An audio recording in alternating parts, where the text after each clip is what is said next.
Menteri UMKM Maman Abdurrahman mendorong lebih banyak pengusaha UMKM yang terlibat dalam rantai pasok program makan bergizi gratis. Maman berharap pengusaha UMKM mampu menjaga kualitas dan higienitas bahan pangan yang akan disuplai ke dapur SPPG. Dalam kunjungan kerja ke pemasok program makanan bergizi gratis dan peninjauan ke dapur Satuan Pelayanan Pemenuhan Gizi atau SPPG di kawasan Tangerang Selatan, Banten, Menteri UMKM Maman Abdurrahman mendorong lebih banyak pengusaha UMKM yang terlibat dalam rantai pasok program MBG. Pasalnya hal tersebut memberikan manfaat bagi ekonomi rakyat. Terlebih, UMKM yang terlibat dalam MBG mampu menyuplai bahan pangan dalam jumlah besar mencapai 1 ton sayuran. Meski demikian, Maman berharap pengusaha UMKM mampu menjaga kualitas dan higienitas bahan pangan yang akan disuplai untuk SPPG. Selain itu, pihaknya juga melakukan pembinaan terhadap puluhan pengusaha UMKM agar bisa memenuhi persyaratan menjadi pemasok kebutuhan MBG. Kami tadi sudah bersama-sama dengan Kepala BGN, kita tempelkan SPPG ramah UMKM, tujuannya untuk memotivasi dan mendorong semakin banyak UMKM yang terlibat dalam program ini. Dan semakin banyak rakyat Indonesia yang juga mendapatkan kemanfaatan. Maman menambahkan terdapat 3.000 lebih UMKM yang terlibat dalam program kemitraan dengan program MBG, termasuk 551 koperasi, 149 BUMDes, 8 BUMDesma, dan 2.300 supplier lainnya.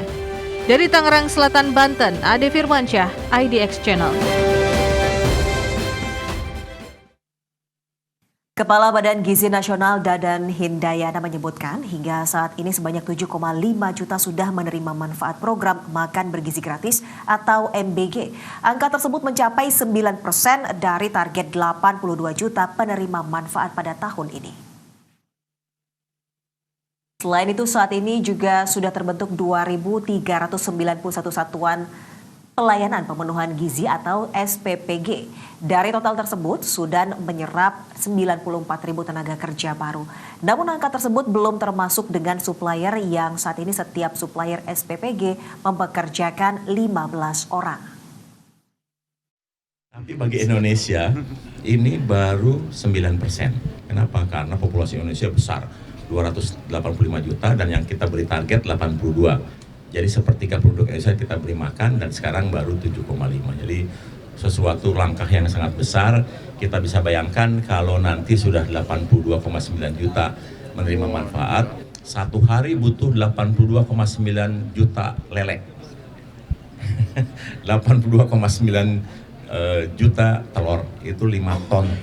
5.000 ton telur. Menteri Dalam Negeri Tito Karnavian mengatakan lebih dari 200 pemerintah daerah telah mengajukan lahan untuk pembangunan sekolah rakyat.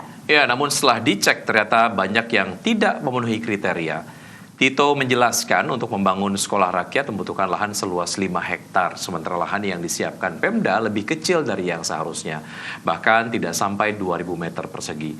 Tito mengatakan Presiden Prabowo Subianto menginginkan sebanyak 200 sekolah rakyat segera diluncurkan pada tahap awal. Meski demikian pihaknya masih melihat kondisi di lapangan dan Tito menambahkan dengan adanya sekolah rakyat mampu mengurangi beban Pemda dalam pemeliharaan aset-aset yang selama ini terbengkalai.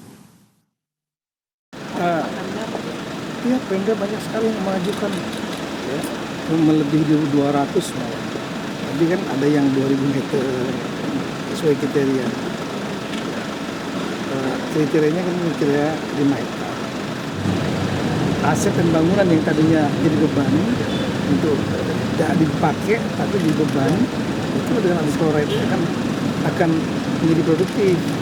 Selain itu juga akan membuat kader-kadernya, anak-anaknya akan lebih baik untuk masa depan mendatang. Dan jangan lupa, situ nanti ada perputaran logistik, ya. Karena untuk membuat bangunannya perlu ada bahan-bahan bangunan. Dan nanti untuk boardingnya kan pasti siapkan makan, otomatis ada rantai pasok yang berputar. Ya, sudah terlihat excitementnya ataupun niat baiknya dari Pemda. Ratusan tadi ya, 200 Pemda yang sudah mengajukan pembangunan dari sekolah rakyat di beberapa daerah. Dan ini tinggal kemudian memenuhi kriteria yang sudah disyaratkan ya. Tadi sampaikan memang luas tanahnya sendiri harus sesuai dengan apa yang disyaratkan oleh pemerintah pusat gitu. Ya, agar 5 hektar. Betul, daya tampungnya juga maksimal. Dan kalau kita lihat memang cukup keren juga ya sekolahnya. Dan kemarin di launch di Jakarta. Iya, betul sekali. Dan ini tentunya juga diharapkan bisa menampung ya untuk anak-anak yang memang mungkin di daerah-daerah yang belum atau kekurangan dari ruang untuk belajar begitu ya, dan tentunya didukung dengan tenaga pengajar yang memang mumpuni untuk mendidik anak-anak ini menuju Indonesia emas begitu ya Wiki. Betul, jadi sekolahnya bagus, gurunya juga bagus begitu ya. Iya. Baik, Presiden Prabowo Subianto melayat jenazah mantan Menteri Koordinator Ekonomi, Keuangan, dan Industri Kwik Kian Gi ke rumah duka Sentosa Kompleks RSPAD Gatot Subroto, Jakarta. Ya, Presiden Prabowo tiba di rumah duka disambut pihak keluarga di depan pintu masuk. Presiden yang didampingi keluarga langsung menuju peti jenazah Kwik Kian Gi yang berada di tengah ruang B rumah duka. Di depan peti jenazah, ekonom senior tersebut Kepala Negara memberikan hormat kepada jenazah Kwik Kian Gi. Diberitakan sebelumnya Kwik Kian Gi tutup usia pada Senin 28 Juli 2025 dalam usia 90 tahun. Presiden Prabowo menegaskan kiprah dan sepak terjang almarhum Kwik Kian Gi dalam perekonomian Indonesia sangatlah besar jasanya. Almarhum Kwik Kian Gi dinilai seorang ekonom andal yang berintegritas. Datang hanya untuk menghormati, bela sungkawa ya Pak Kwik, seorang tokoh bangsa yang sangat berjasa. Pemikiran beliau sangat mempertahankan ekonomi Pancasila, ekonomi pasal 33, beliau seorang tokoh yang luar biasa. Saya merasa dekat sama beliau. Beliau banyak kasih nasihat ke saya. Bahkan beberapa hari yang lalu pun mengirim WA ya, memberi saran-saran. Beliau masih terus memberi WA. Saya kira itu yang bisa sampaikan ya, kita